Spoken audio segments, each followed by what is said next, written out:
All right, first in the house tonight, Samuel Flores. Haven't been to an event in a minute. Yeah, none of us have. We're all doing good. Hope you guys are too. Nancy Weems, Tennessee, representing Sin City, Las Vegas is where Samuel's watching from. Good to see you guys. Hey, I'm Chris the Engineer. Getting ready for another fantastic episode of Coast to Coast, going live in just about 3.5 minutes. Make sure you hit the like and share button. Let everybody know that we're going live with Two Wheel Entertainment, Chris Simmons, and Mr. Michael Lichter. Steve Henderson on with us this evening. Good to see you, man. Just 3 minutes. We're going live with another great show. And then it's time for the Turkey Day break.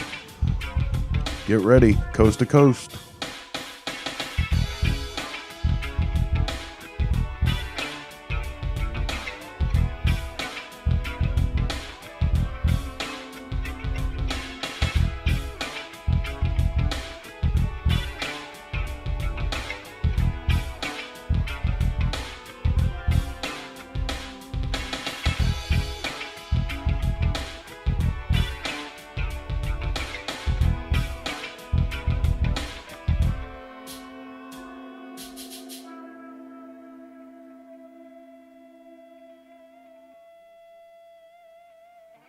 All right, Robert Ziola, Foxborough, Mass. Randy Russell, Fresno, California. Phil Cox, Ohio. Phil.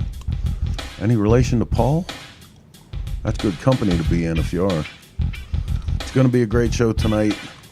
Always good with these two. What an incredible lineup they've had over the last few weeks, man. It's hard to believe that they're going to come up with something every week that's going to top the week before, but they seem to. Randy Russell in the house. Walter Bednarski, Aberdeen, New Jersey. I didn't know there was an Aberdeen, New Jersey. Up there by our buddy Rob Nussbaum. Just about 1.5 minutes. Tony Tello in the house. Good to see you, man. Jimmy Bradley, happy Turkey Day. Cannonballers and all others. Mr. Rob Nussbaum is here. Good to see you, man. 1.5 minutes and we're going live with Coast to Coast. Stick around.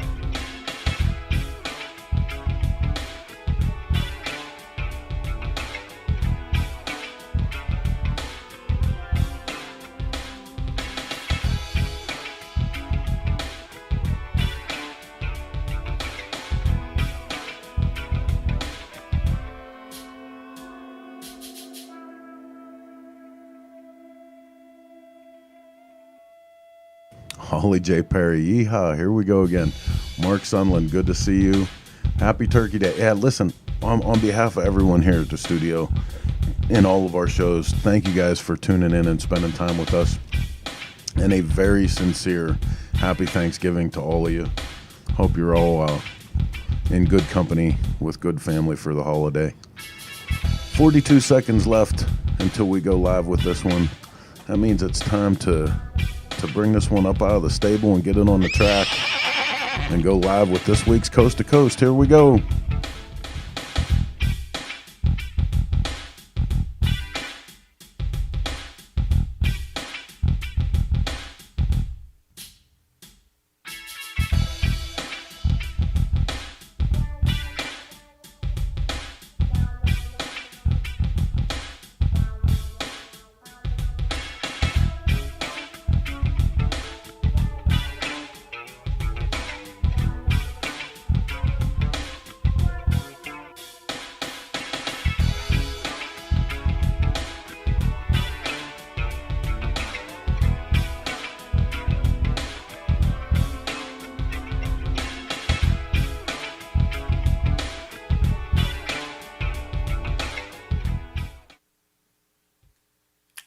Hey everybody, how's it going out there? Chris Simmons here. Welcome to Coast every Tuesday night. I can't believe it's already Tuesday. It seems like we just did this show. Anyway, I'm back in Hawaii. It's been rainy for days. Anyway, let's bring in Michael Lichter and see what he's doing out in Colorado and get this show started. Come on in, Mike. Hey, Chris.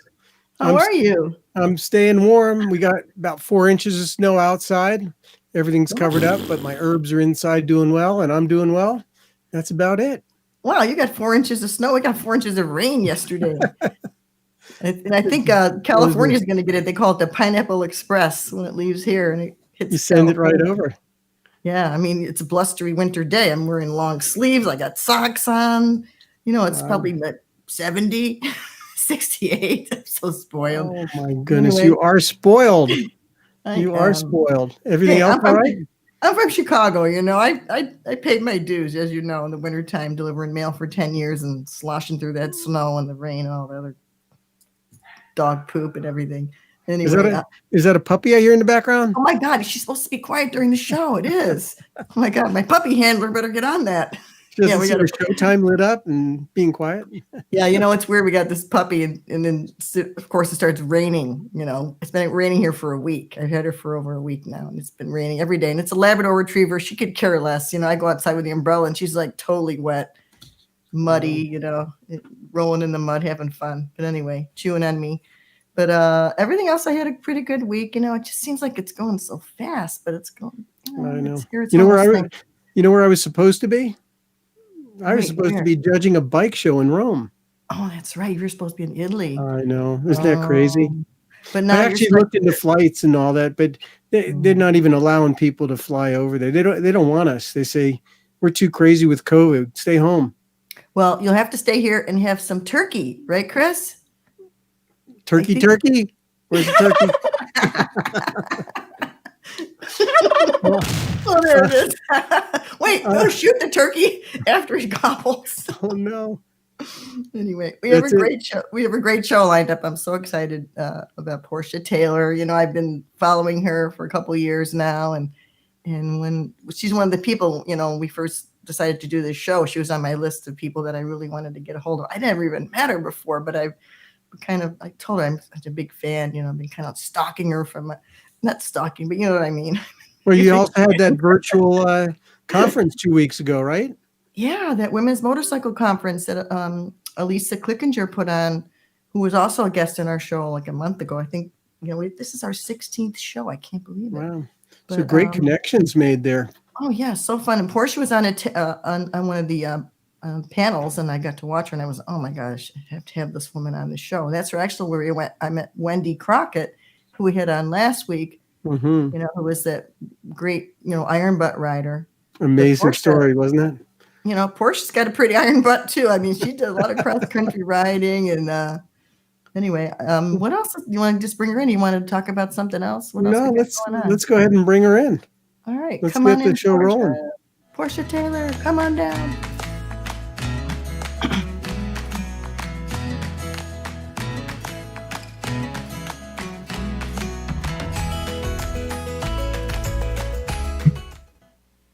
There she is. Hey, how's it going? Hi, Porsche. Hey, how are you guys? How's everybody doing? We're doing great. Gosh, you're good. You know, Chris, did I hear you say you were in Hawaii? Yeah, and I saw you were born in Hawaii. Tell me all about that.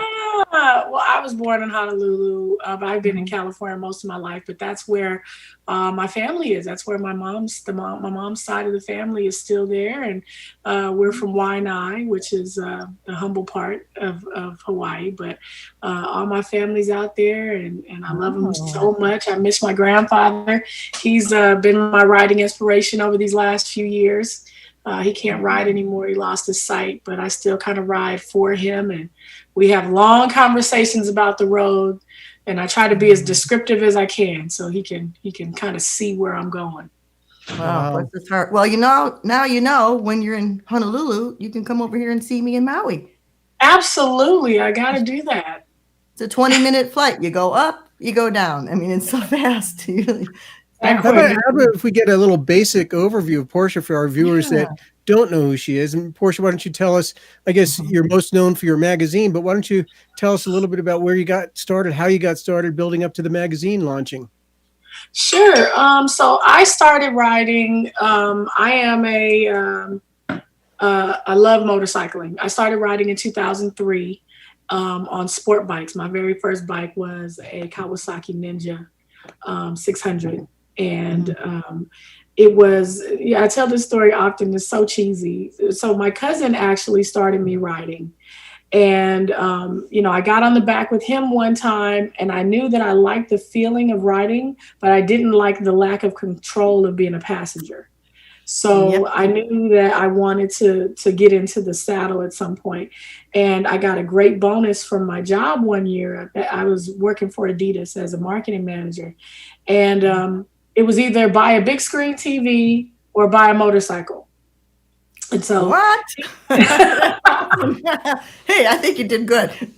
I think so too, we went to go see this cheesy movie, Biker Boys. And I mean, it was the corniest movie you ever wanted to, in hindsight, now that I know about motorcycling, super corny movie. But the interesting thing about the movie was the women had their own bikes. All the women rode their own bikes. They weren't passengers. They weren't accessories.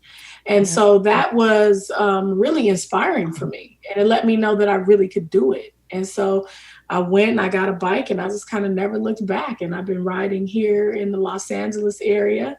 I learned among the motorcycle clubs here in Los Angeles. I'm actually the vice president of Steel Horses MC Los Angeles. And then, is that a male and female club? It is a co-ed club.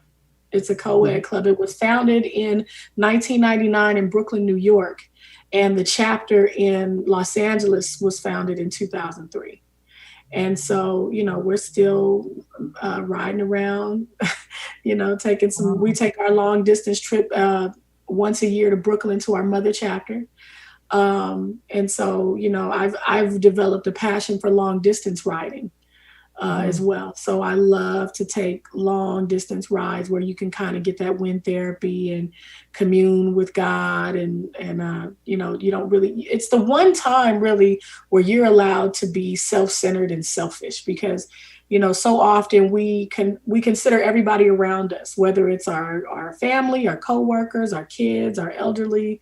But when you're on a motorcycle, you really have to only consider yourself, your wants and your needs. And you're allowed to kind of meditate. And so I kind of have gravitated toward that feeling on long distance rides. And I really, really love that about motorcycling. You found your happy place. Exactly. That's what it is. And the heck with the big screen TV, you probably got one anyway now. So if you're supposed to have it, it'll eventually show up for you. But I think the motorcycle was definitely the better buy. And, I have done my share of shattering stereotypes. Obviously, I don't look like what the typical or what would have been considered the typical motorcycle rider is. I'm a plus size lady and, I enjoy it. I just enjoy motorcycling so much. And I have created a lifestyle around this passion for riding that I'm very, very proud of. Black Girls Ride was created in 2011, which is the motorcycle magazine, which has developed into an international movement of women of color in motorsports.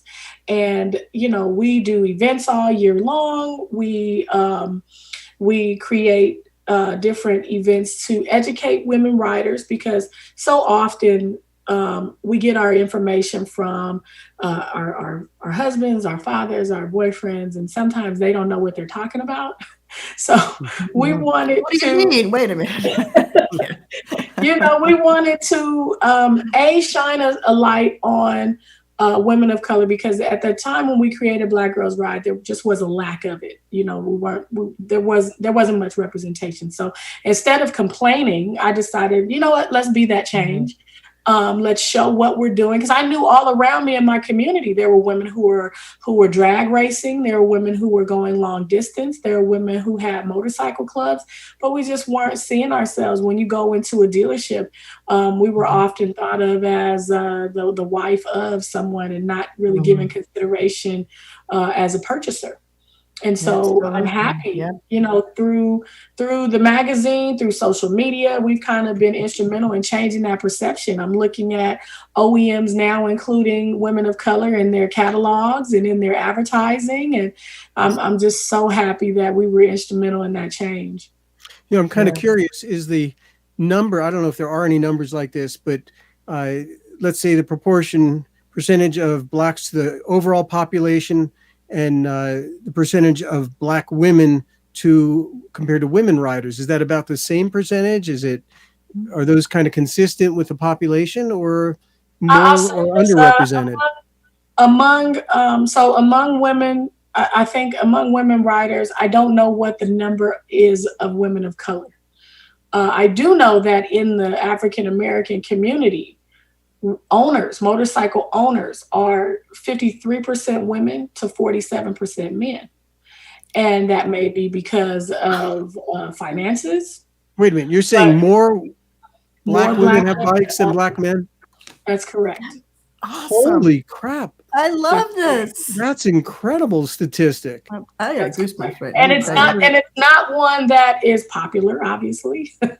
And it's not one that's really well known, but it's because of different things. Obviously, any guy will tell you there's more men that are out here riding than women.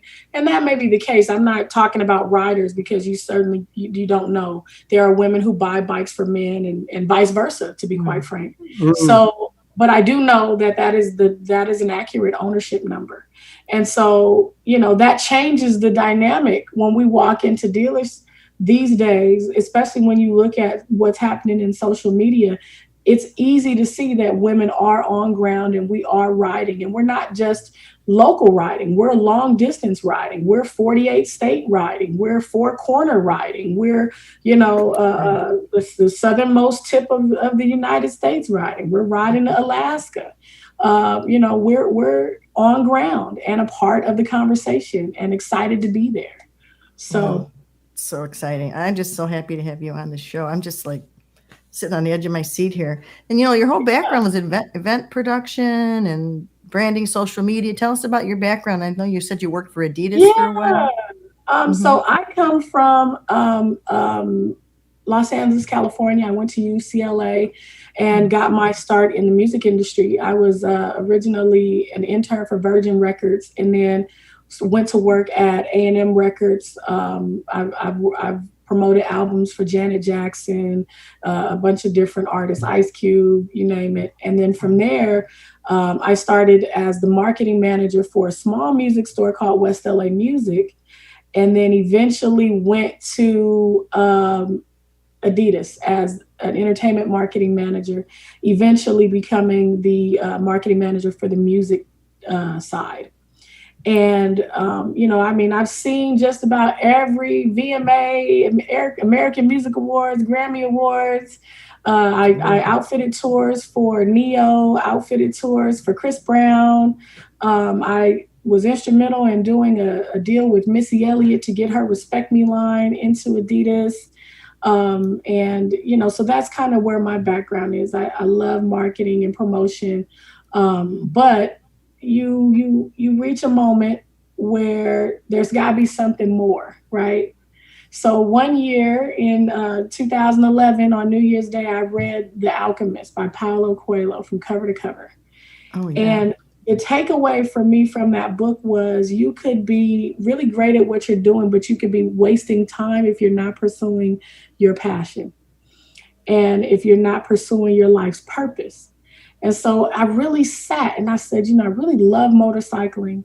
I know that I can write. I've got a degree from history at UCLA. I love research. And so that's where the idea for the magazine started to formulate. And, within, I think that whole day, I had the website completed. I had my mission statement. I knew where I wanted to go with it. And it's kind of developed into this movement over time.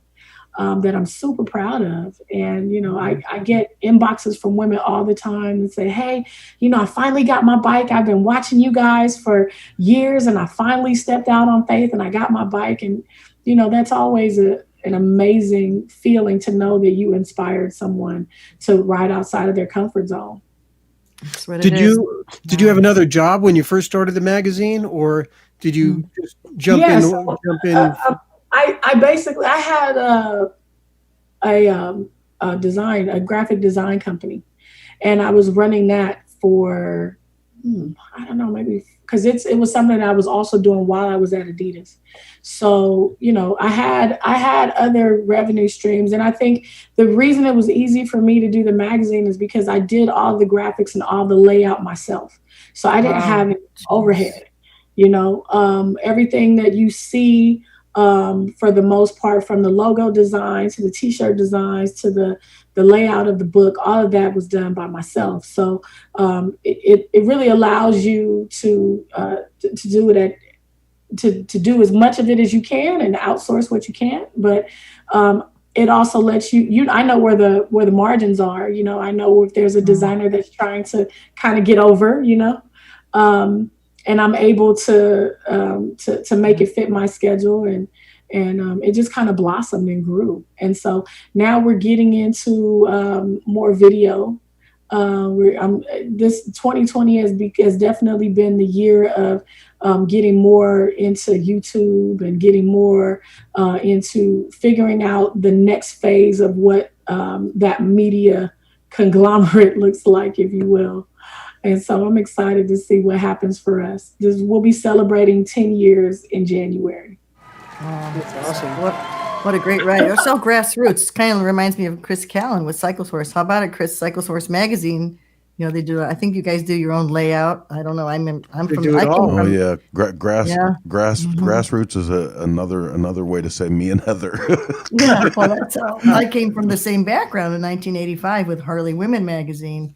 Doing everything. There's two of us. We did everything. It was just so much work. But again, you got to follow your heart, follow your passion, find your flow. And it sounds like you really found your flow. And I'm just so excited that you're still, this day and age, we have the internet, we have all these other social media, all these places we can go and keep spreading this word. It just keeps getting bigger and bigger. And it's so amazing. I'm so proud of you, Porsche. I mean, you're really. Thank you so much.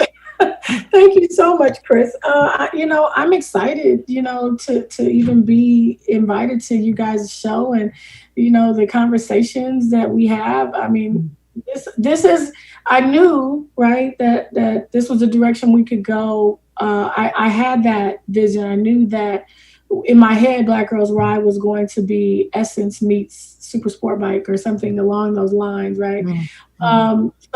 I knew that there was a place for us at the table for the conversation. But I am just so excited by how well the community has welcomed us over the course of time, inviting us to different conversations and encouraging our attendance at events. And, there is this false conception that, motorcycling is so polarizing, and it's not. It's actually so welcoming, How is it polar? How do you see it as polarizing? Well, or how do some people see it as polarizing? Because, and this question comes to me all the time. Like, when you ride across country, do people bother you? Do you get let's just say, do you get bothered by Trump supporters? Do you have, because, that just people assume, right, that everyone is so divided and divisive lately. Well, more about the country than about motorcycles. Because if anything, I think motorcycles bring us all together. That's definitely how it is. My husband said something a couple of years ago. He was doing an event for Harley, and he told people, this is, I think, 2016, right before Trump got elected, whatever. He said, we're not, red bikers, we're not blue bikers, we're purple. Right. Motorcycles bring us together, and when we're on the motorcycle, we don't talk about that stuff. It's there, and it's definitely there. But really, it's about the motorcycle and about the people, and I think that's really we are a community. We are a community, and that's what I think Biden got that line from your husband, Chris. Because I remember him watching the show. He was singing the song. It was in Milwaukee, and he introduced it that way. I remember. So maybe Biden had one of his staff there. I forgot you were there. As I've ridden across the country, we did our ride to the March on Washington this past summer. We talked to everybody at different gas stations, and bikers just join together. You know what I mean? They want to make sure that you're safe. They want to give you prayers. They want to give you well wishes. We might talk about bikes. We'll talk about Indian versus Harley. We'll talk about the different roads in the area. But at no time did I feel unsafe.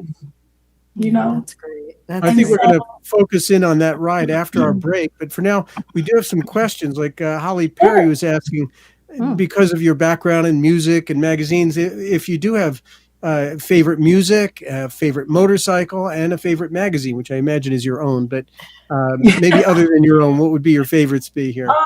Okay, so favorite music, I absolutely love R&B. I'm a huge R&B fan. That's what I've been listening to, even gospel as I ride. Those are my you favorites. blasting that as you go cross country? Am I what? Say it again. Is that blasting you across the country, or do you ride quiet? Absolutely. I have a lot of music going on, and I might be, I might switch. I might listen to comedy shows too as I'm riding across country. I'll listen to Kevin Hart or. Keep you smiling. God, I love him. Yeah. How about magazines? What magazines motorcycle or otherwise? Man, I absolutely love Women Riders Now. That's my favorite online magazine. I think for women, they cover a huge amount of information, and especially regarding gear and education for women. I love them. I love Motorists, who was founded by Vicki Gray, the founder of International Female Ride Day. That's another one of my favorite online magazines. I love.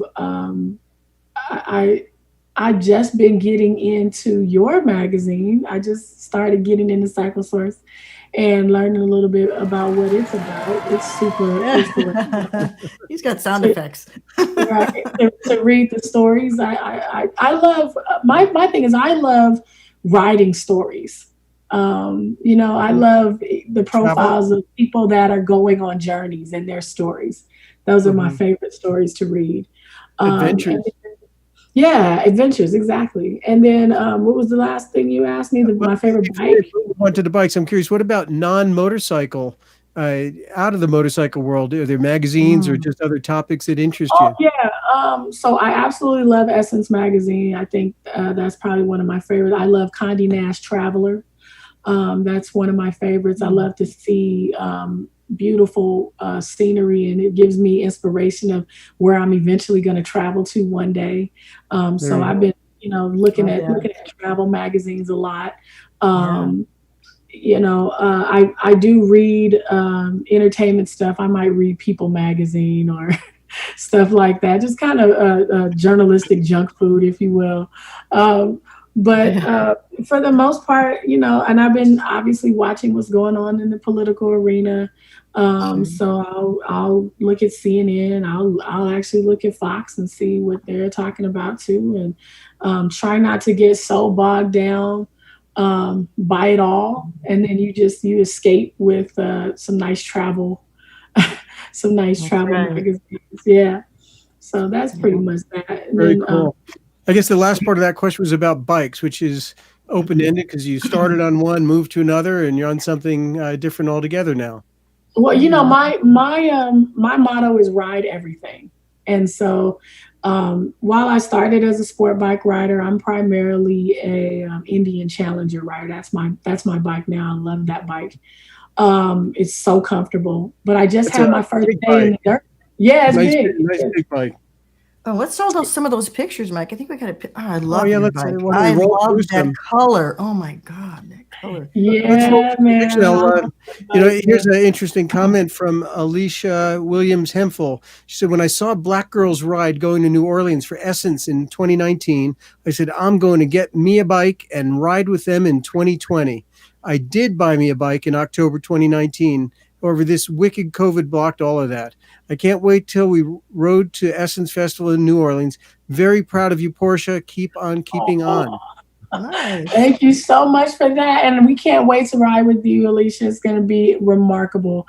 Our goal at Essence is to really bring the party to Essence Festival like we've done these last few years. And we're hoping that, COVID will subside and we're able to keep the party going this year. But to bring 250 women on motorcycles to New Orleans for Essence Fest is an amazing feat. And we have so much fun each year that we do it. What is Essence? Why don't you tell us about that? So Essence Festival, its actual name is the Essence Music Festival. It is hosted by Essence Magazine, and it's always in New Orleans. It's 3 days of concerts, of basically the largest celebration of African American women in the world. and you'll find women there from all walks of life. You'll have, and we decided we were going to go to Essence and represent women in motorsports. And so we created Black Girls Ride Village at Essence Fest with 250 motorcycle riders, and we ride into the city. We have a full itinerary for the women who join us, and it's an amazing experience. If you've never been, we encourage you to join us. You can get all the details at blackgirlsride.com/EssenceFest. And you'll see exactly what we offer, exactly what the itinerary is. We've got everything from police escorts throughout the city to a personal chef that cooks us brunch. I mean, it's just a great way for us to celebrate sisterhood, motorcycling, and togetherness in New Orleans. Wow. So Sounds awesome. Yeah, everyone is welcome to join us. Yeah. Wow. Well, Mike, we should probably take a break here and come back. I can't wait to come back and ask Porsche more about some of these photos, because I've been looking and I'm like, where's that? And what's that? And a lot of that is her ride that we want to get to. Absolutely. Before we go, let me just add one thing here, though. Is a lot of people commented congratulating you on your almost 10 years now of the magazine. A lot of applause about that. And then fascination over that number, that more than 50% of Black people that buy bikes are women. A lot of people commented about that. Brian Pelletier, he commented in particular that, it was Terry Hardy commented, and he said that he's got to talk to his girl about that because he wants to see if he can get her to buy him a new bike. He liked that. Your comment there. So that worked well for him. But on that note, why don't we go to break and we'll see you on the other side. All right. All right. Right on.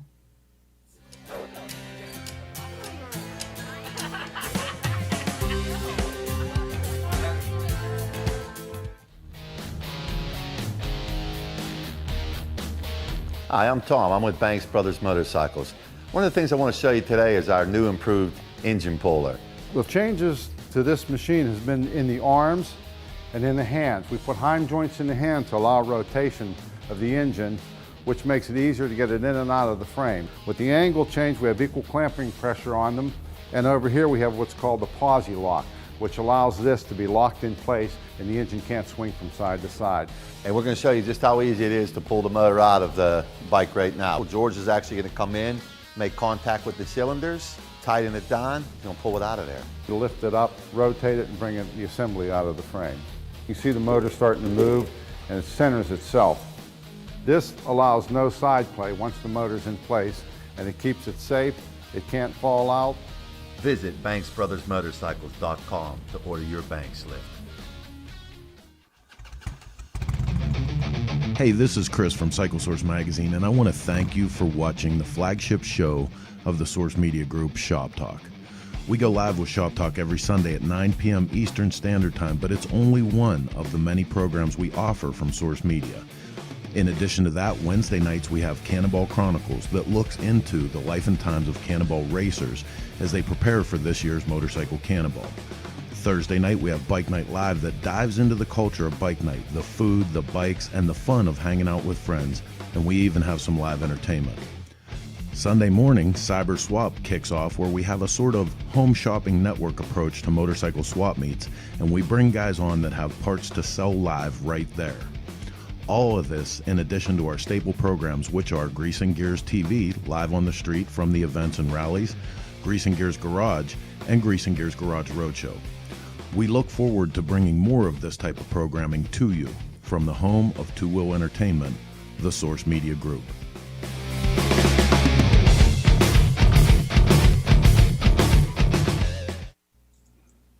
Wow, we have the coolest commercials, huh? About it. Anyway, let's come back and talk about some of these rides that Porsche does. Man, this long distance stuff, that's where I'm at, you know that about me. Well, speaking of long distance rides, did people notice your sweater there, Chris? Because I love that sweater from the motorcycle chase. That is too cool. Show it off. Show them the back. See the back. I love it. Isn't that cool? I'm not wearing any pants. No, I'm kidding. I love it. That's so awesome, and you earned it. That's what's special. Oh my God, that was a ride. That was Sault Ste. Marie, Michigan. You were there, Mike, and you went all the way to freaking Key West. Yeah, And, only your bike was what year? 1934. How do you like that Porsche? 1934. That's Yeah. that's history right there for sure. I'm still sore. Mike was just asking me if I'm gonna do another one. I'm like, I don't know, man. I'm 63 years old. My bones are aching here. But we'll see. You never know. It's so hard for me. Like you said, it's the people, it's so hard for me to say I'm not going to do it again, because it's my mom even told me this years ago, you found your happy place. When you're on that bike, I have never seen you so happy. So, I'll probably be involved somehow. I'll probably go. I can't imagine you're not. Well, on that note, let's get to some of these pictures. If Cris could roll through 6 or 7 shots, and maybe Porsche, why don't you tell us a little bit about this cross-country ride that you did and when it happened? Yeah. Okay. So that's the ride that we did to the March on Washington this past summer. So I want to say late August, early September. If I got the date right. Yeah. And that's me in New York. That might have been 2019. I was riding to go see my dad. He passed away last year due to pancreatic cancer. I'm sorry. So I rode. I did 3 cross country rides to New York to see him. Wow. Before he passed away. Yeah. Wow, that's something. Yeah. So I think this is back to the ride to Washington again. Yeah. That's my Indian Challenger. I love that bike. It's so comfortable. Oh my God. So how many riders did you leave Long Beach with, and what percentage were women? Were there men on board, or was this really a women's focused ride? So we left Long Beach there were 3 of us, and then one met us in Albuquerque, New Mexico the following day. So we rode, and we picked up people along the way. When we finally got to, I think when we finally got to DC, we had a total of 8 women that had decided to join the ride, but there were about 150 riders from all over the country who met us there. Some were local to the East Coast, some came as far as Florida, some came from Atlanta, but we were riding the farthest from the California area. Well, and this next photo, could we bring that on? Because clearly you made some interesting stops. Yeah, that's the thing. that was at the Little Rock high school. That was such a sobering moment to visit that school where integration actually began, and to see how far we've come, but yet know how far we still need to go. And the lady in that picture is actually one of the security guards from the school, the one in the black shirt with her mask on. She'd been there for 35 years at the school and was able to tell us a little bit of the history of what the kids had to endure. And so when you think about, being just a 7th grade kid, or a 9th grade kid rather, and you just want to go to school with your friends. Why don't you tell the viewers really more about the story? Yeah. For those that don't know it. So the Little Rock 9 were the 9 kids who were chosen to integrate that school, and they went up against the government, the state government. They had to be escorted to class by the National Guard every day. One of the young ladies, she was spit on so much on her way to class that you could wring her dress out with the saliva and the spit, and just it was horrifying, to know. And these are just kids. These are not adults. These are kids who just wanted to go to school with their friends. Yeah. And to know, what they went through, we really have no clue what it meant for them at such a young age to have the weight of the entire country's segregation system on their backs. Jeez, and so, while we still have issues in our country dealing with race, I mean, we would be remiss if we didn't understand that. It is nothing compared to what those young people went through. And that stop was important because I I was asked by Reverend Sharpton to speak at the March on Washington, and I was really giving a lot of thought on what my speech was going to be. And, that stop really put it all into perspective. It put a lot of stuff into perspective, because we are actually riding free across the United States of America, and entitled, a feeling of entitlement to do so.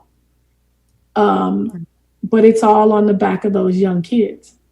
They were the start of the end of Jim Crow. And, so it's important to always remember their story and to always remember that struggle.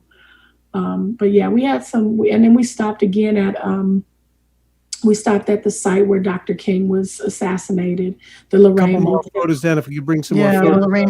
Lorraine Motel. And I think it's so important that you're using this ride as a way to, with your background in history, because you have a degree in history, and so you're sharing the ride, and you're also sharing part of this history at the same time. And I think it's just so amazing, and I thank you for doing that. I mean, that Lorraine Motel, as everybody knows, what happened there, where Dr. King got murdered. Mm-hmm. So you mentioned that you sense division in the country, or you described it as motorcycling, but I think you meant more in the country. So were there specific experiences like that, or do you feel absolutely. in the shadow of what you experienced or what you've seen through history, is it pale and you brush it off? I mean, how do you feel about that? Well, how was that experience? I think every person of color has their own reckoning with racism in this country. And, I'm from Los Angeles. I was here during the Rodney King verdict and the riots that took place here. We have seen police violence and police brutality in our communities. And it just becomes something that you are raised growing up in, and it's wrong. And people offer their thoughts and prayers, but nothing is really done to hold accountable officers that move outside of the law.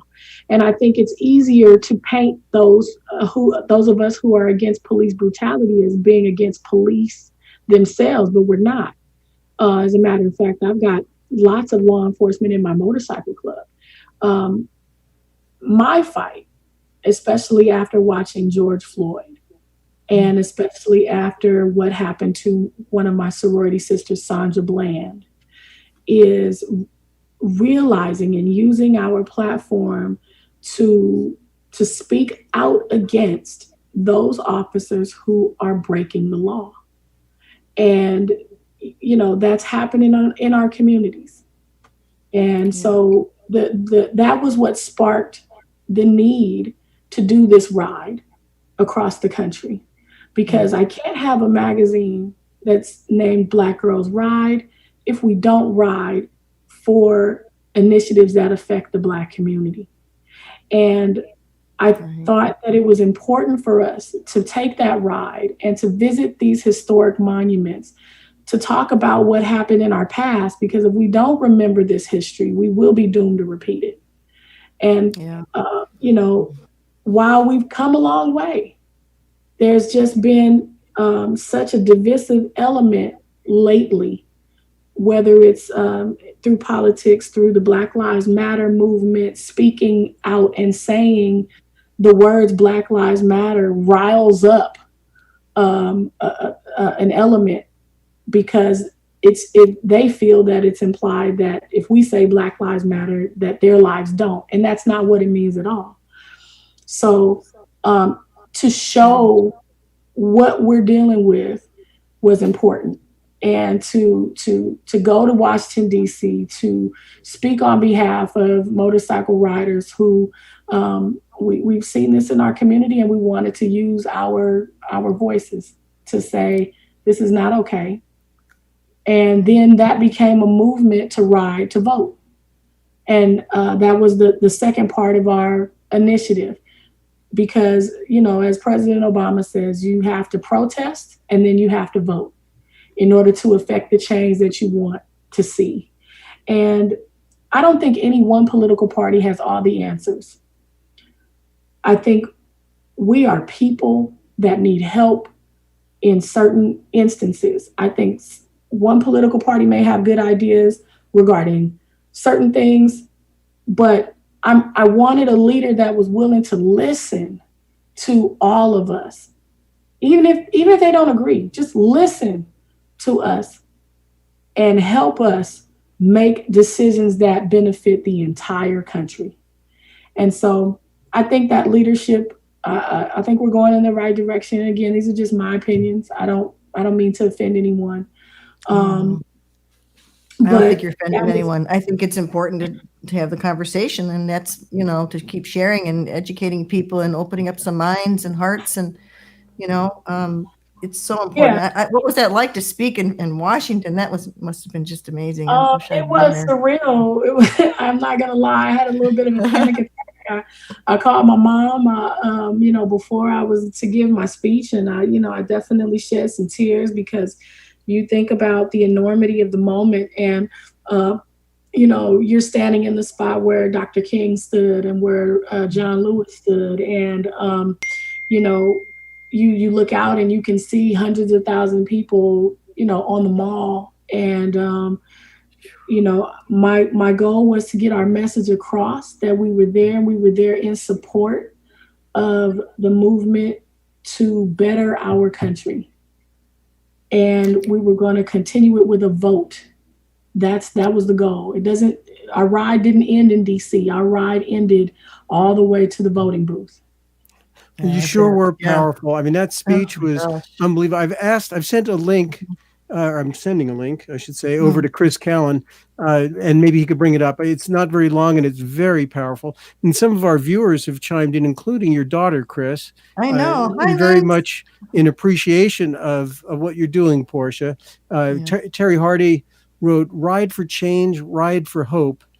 And Lindsay wrote, where was it? I can't even see it now, but she was very appreciative and basically saying that, this is all stuff that needs to be done. So that's what people are chiming in. Hopefully Chris can bring up the clip. But what was that like? I mean, you were a seasoned speaker. When I heard you on the platform there, it sounded like you were a professional speaker that had been doing this for decades. You were so powerful and so moving and so convincing. How did you do it? You know what? I was honest in the speech that I wrote. I had my friends around me, and it definitely went through the rounds of my mom, my stepdad, my mentors, and getting everyone's, kind of approval, if you will. And then right before I went on stage, they said, okay, we need you to cut it from 2 minutes to 1 minute. And so I ended up cutting out, a section of it. But then when you get there, right, and you're speaking to all of these people, there's no room for fear. There's just room for you to be steadfast in your belief. And I knew what we were there for. I knew we were there for a specific purpose, to make a difference. And I wanted to be strong in my words and convictions, and to stand firm on it. And that's really, where that came from. Chris, what do you think? You want to play that? Oh my gosh. Chris? Oh, I'm so proud of you. Oh, man. Good afternoon. I'm Porsche Taylor, and I'm here as a representative of Black Girls Ride. More than a magazine, we are a movement of women passionate about motorsports. Over 100 women rode across America to be with you here today. We are our ancestors' wildest dreams. Women of color on ground, traveling across the land of the free. We are your mothers, your grandmothers, your aunts, your sisters, and your daughters. Our ride started Monday in Long Beach, California. As we rode through Texas, I thought about my soror, Sandra Bland, and how a simple traffic stop ended in her death. We all witnessed George Floyd's death as he cried for help, the heartbreaking death of Breonna Taylor as she slept in her home. And less than a week ago, Jacob Blake was shot 7 times in the back and paralyzed.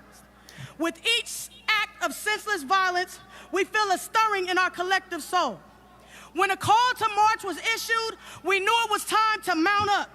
We packed up our bikes and rode thousands of miles in protest against police brutality.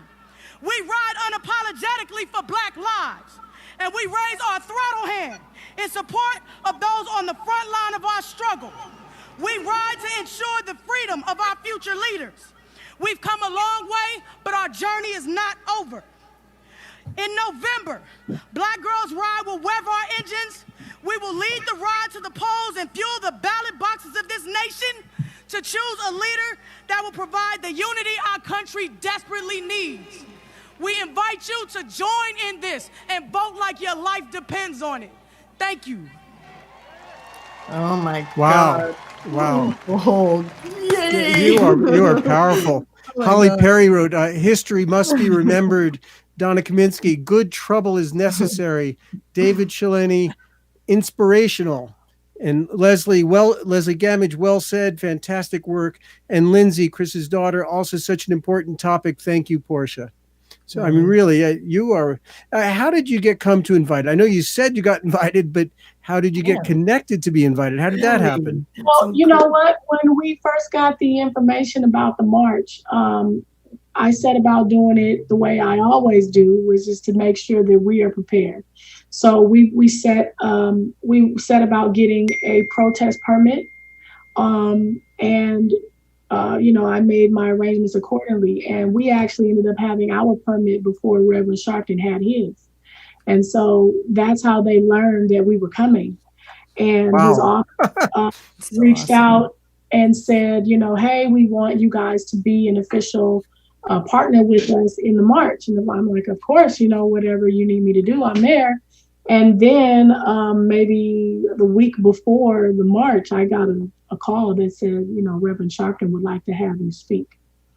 And Man, awesome. like, holy crap. Yeah, it was a holy crap moment. I didn't say yes right away because, you immediately go, am I the right person for this? Do I have the words for this? And my mom is the one who said, you have to do this. And talk about rising to the occasion. Clearly you've got it in you, and this could bring us to some other topics. Not that we couldn't talk for another hour about this one trip, certainly, and the good that you did, and encouraging people to vote, however they vote, but to get people to the polls, which is wonderful.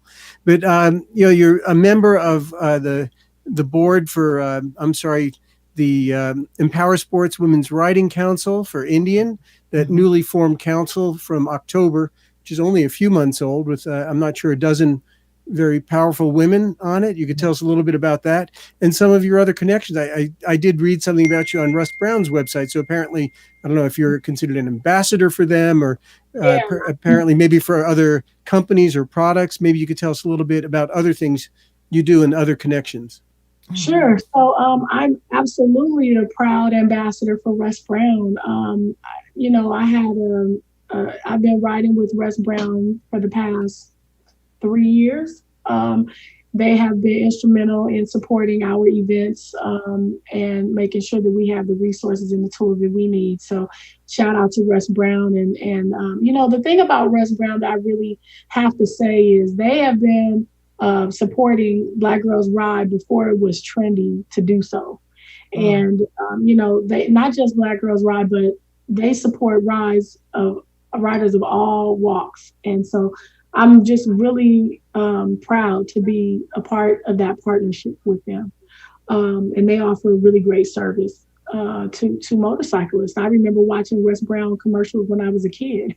Oh yeah, and women motorcyclists too. They really have stepped up for women motorcyclists. I have to say. I'll put a shameless plug in here as well, because Russ Brown has supported my exhibition in Sturgis for a number of years now, so they've been a big help with that as well. Anything else? What about the Indian and what else do you do for them?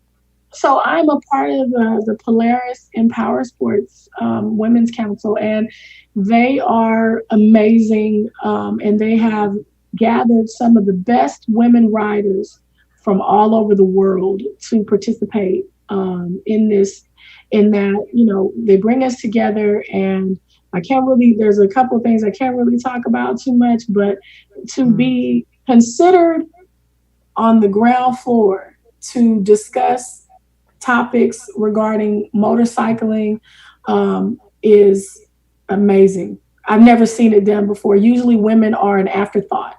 You know, we're not top of mind in the beginning of the marketing stages. So I think, you know, to have conversations about what's good for women from the very beginning, I'm so excited to be a part of that. I'm also a Polaris ambassador. I ride both Indian motorcycles and Polaris slingshots. Slingshot is its own experience if you've never ridden one. Those are awesome. They have those out here in Hawaii. I want to do one of those someday. Yes. If you haven't, please, it's like an adult go-kart. It's so much fun to ride. And so that's something else that I'm a part of. I also am on the Women Rider Now board. And that's also a great group of women. It's run by Erin Seals and Sarah Schilke, two wonderful women, great motorcycle icons. And, you know, again, they have taken the time to really pull together a great group of women and figure out how we can bring more content that's relevant to women in motorcycling. And I think that's, again, one of my favorite pastimes as well. I put together events. So our next event will be the Beautiful Bikers Conference, which is going to be the weekend of March 5th in Long Beach, California. And the Beautiful Bikers Conference was actually started. This would have been if 2020 hadn't gone awry, this would have been our 7th year. And our goal is to celebrate women who love the ride. So we have breakout sessions with panels for women to talk about different aspects of motorcycling, from riding abroad to getting a job in the motorcycle sports industry, just different topics that pertain. And then we have our Ride the Runway fashion show, which features riding gear for women in different shapes and sizes, which is something that especially a plus size person, I am always looking for brands that can keep us safe, but are also attractive to wear. And then we have our awards banquet, where we have about 9 different awards for women in motorcycling. So that's coming up.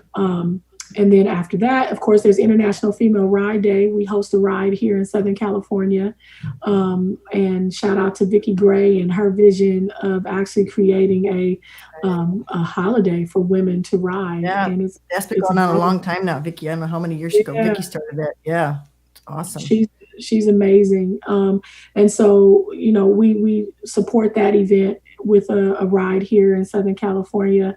I think after that, we'll be gearing up to go to Essence Fest in July, which is that 4th of July weekend. Yeah. I'm sorry, what was that called? Essence Fest. The Essence Fest. I'm sorry. Yeah. You know, one thing in all this, obviously everything in our show is focused on women, and clearly you are. Right. What about other things like the Roundup or other events or Sturgis? Do you go to any other more general type events? I have been to the Roundup, and we do have plans to ride to the Roundup this year. Definitely. We're also going to be doing a biker camp out, which is where kind of an RV meets camp out. It's the Ground Pound Clothing is who's hosting it. So I'm excited to support them on their first camp out.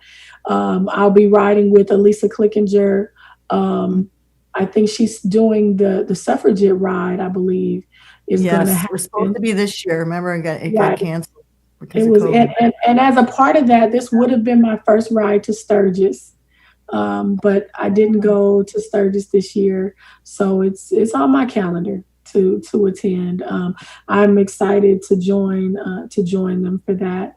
And there's just so many things, that I haven't yet had a chance to experience. I know Kelly Yazdi's doing her Wild Gypsy tour.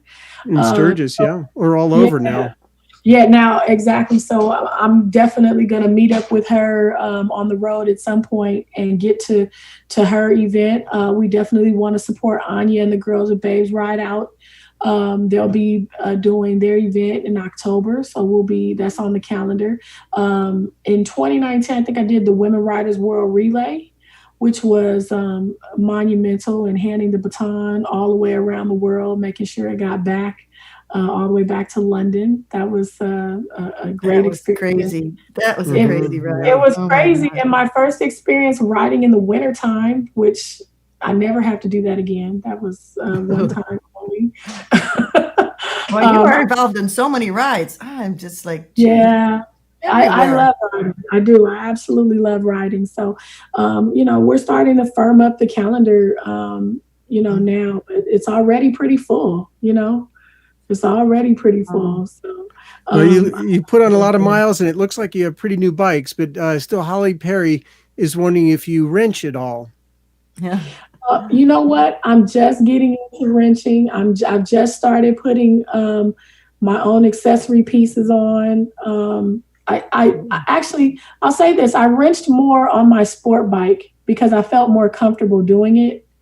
I know everything there is to know about a Hayabusa, but the newer bikes, there's just so much computer technology that you can make one mistake and really ruin your motorcycle. So I don't trust myself. Why work on them if you don't have to, right? Right. I wouldn't. Exactly. Right? That's where you ride a 1934, though, right? Yeah, because I like to work on it now. I went to change the battery one time, and the brain was sitting right on top of the battery, and it was like brain surgery. Yeah, you can't even. I mean, everything is so different now. You can't it's like an old car. Open up on the hood. You can identify all the parts. Right. On a motorcycle, you're like, what's that? Fuel injected. So, I will say, little things where I can make adjustments, I will. But if there's anything that has to do with the engine or any type of computer, I probably don't want to mess with it too much. Yeah. Cool. I agree with you. It's quite a story you have, and it's actually kind of amazing how condensed it is. It's not that many years. You've achieved quite a bit in a short time. You're a busy person. I'm a busy person, and my mom keeps saying I need to write this book, but I'm still in the middle of living life. I feel like when you stop to write a book, it's because you're done living it, and I'm still living it. So we'll see what the future brings. You got time. That's a good way to state it. That's right. Oh my gosh. So who inspired you? Who's your inspiration? Oh my gosh, I have so many. So one of my biggest writing inspirations, her name is Sarah Moreau. They call her Secret the Cross Country Rider. And she was the first woman that I ever followed on her journey across country. She at the time was the one who broke Bessie Stringfield's record of riding 9 times across country, and she became my riding buddy. I'm just in awe of her. I've learned so much about riding cross country from her. She's definitely one of my mentors. Vicki Gray is another one of my mentors. Elisa Clickinger is another one of my mentors that I look up to when it comes to putting together riding experiences for women. She does such a fabulous job. Erin Sills, Guinness Book World Record holder, land speed racer extraordinaire. Just again, women like her let me know that there really are no bounds for women in this sport. And just anytime I can meet women all over the country, women locally who are putting together events and educational series for women in their area, those are my heroes. How about outside of motorcycling? You have any other heroes? It's all about motorcycling. Come on. Yeah, well, Mom. I think my mom is always going to be my biggest hero.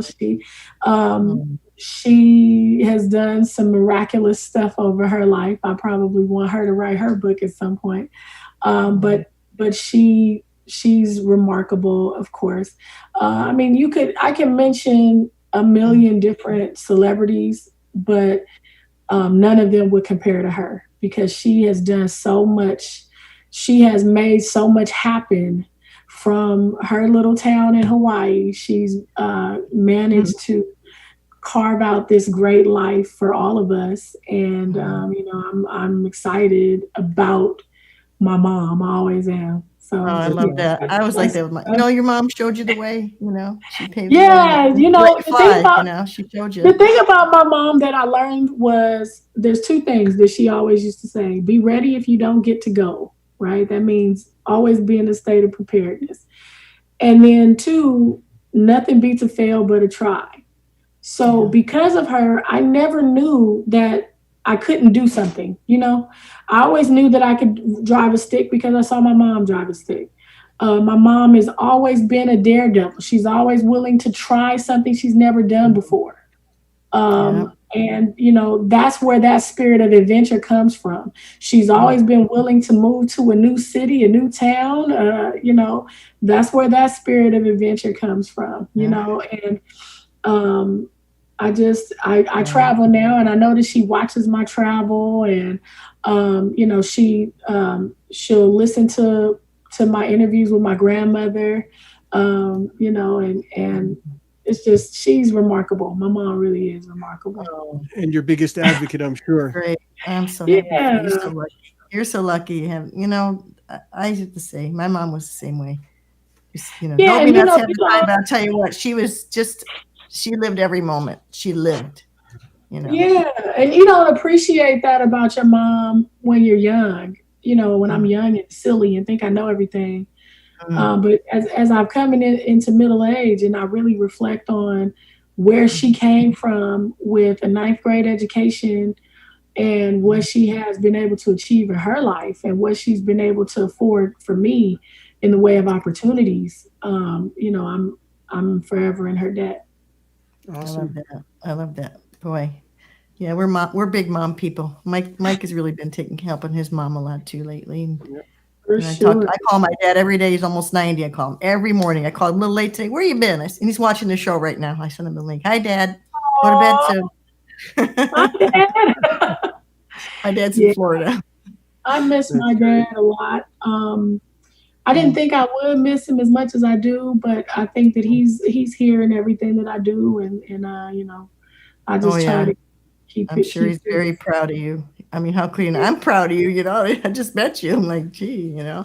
I was able to take him riding in the slingshot last year before he passed away. So that was a memory that I will definitely treasure. Nice. All right. That's so great. You got to ride back there and see him 3 times. Yeah. Amazing. Yes. Yeah. Wow. What a great night. I just can't stop smiling. Yeah. You just made me smile. You made me so happy with all your stories and inspiring different women and the people who inspired you. And I think that's what it is, paying it forward. You got inspired and you're inspiring. So. Well, thank you so much. I'm just happy that you guys thought enough of me to invite me on the show. This is great. I'm learning so much. Just even sitting here speaking with you guys, and I'm watching how you guys are doing the show, and it's inspiring me. I might have to figure out my podcast lane. My mom's been trying to tell me to do a podcast for a while. You can do it. We'll see. We can do it. You can do it. We have Chris Callan. We have the secret weapon. Chris and Heather, you're amazing. Thank you guys so much, Chris, and the whole Cyclosource Media Group for giving us the chance to do this show, and our sponsors. It's just being home. I don't know about Michael, but for me, being home, I love my family, but it gives me a place where I can communicate about motorcycles and continue to inspire women, because I've been doing it forever. But it's just so nice to have all these other women that are, I could just share with the world. So you are amazing, Chris. You really are. And, just listening to you when we were on the panel together was great. I can't wait to finally ride with you someday. I know, and Elisa wants me to ride on the suffrage, and that I'd really love to do that suffrage ride. I wanted to do the sisters ride with her a few years ago, but I was on the Cannonball at the time and I couldn't. So Yeah, see. we did that. I Yeah. did that ride. That was a really great ride. And that's the thing. She does such a good job in scouting routes and putting together interesting scenery and stuff like that. So, it really becomes its own experience. So I can't wait to see what she's gonna do for next year. Well, if I can find something to ride that doesn't I don't have to work on. We'll see. You know, I'll try to make it. Whitney Meza asked if there's tips for riding cross country like this. She wants to do all 48 states, but I think that's probably for another show, or maybe she just needs to tag along with you. What do you think, Porsche? Yeah, I've got tons of tips at blackgirlsride.com about long distance riding, about riding in the heat during the summertime. She can get a bunch of tips there, and definitely inbox me, let me know when you're thinking about moving around, and we'll figure out how maybe we can meet each other along the way. So how do people get in touch with you? That's the next question.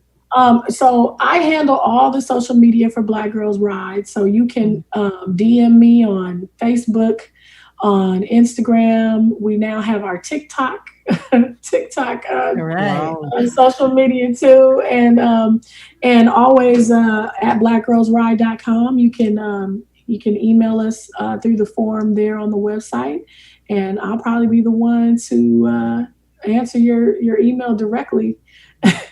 I'm signing up. That's it. Right after this show. Come on, let's go. I can't wait. Whitney says she's headed over there right after the show. Yeah, there you go. Right on. Awesome. Well, that's awesome. Thank you so much for taking the time to be with us and sharing your photos and experiences. We look forward to certainly watching your career going forward. Thank you guys so much for the opportunity. I'm just excited to be here, and I know that you guys have some stuff coming up that we can support. So please let us know, and we'll make sure we get it in our newsletter as well. Definitely. Thank you. It's been really, really awesome to meet you. I must say, I feel like I've known you forever now. So, and you're Hawaii girl, so you're gonna come over and visit. We're gonna do some riding. Absolutely, we are for sure. Thank you guys. I'm sure I'll see you on the road somewhere. Probably with a camera up to my eye, taking your photos somewhere. Yeah, there you go, Mike. Gotta get out there and take some pictures with these girls. Cool. All right. Well, thank you. Have a great night. Have a great holiday. Happy Thanksgiving to you and your family and your friends. To you too. Happy Thanksgiving. Turkey. All right. Well, Chris, another show. Yeah, we did another show. week. We got some good possibilities for next week. I guess we might as well let people know if they're listening that there won't be a Chronicles, Cannonball Chronicles tomorrow night. Yeah, taking the night off for Thanksgiving, but we'll be back next Tuesday. Gobble, gobble, gobble. We'll be back next week. Be safe, everybody. Again, be kind to each other and stay safe, number one, and spread some love and joy. Okay. We'll see you next week. Thanks, everybody. Good night, everybody.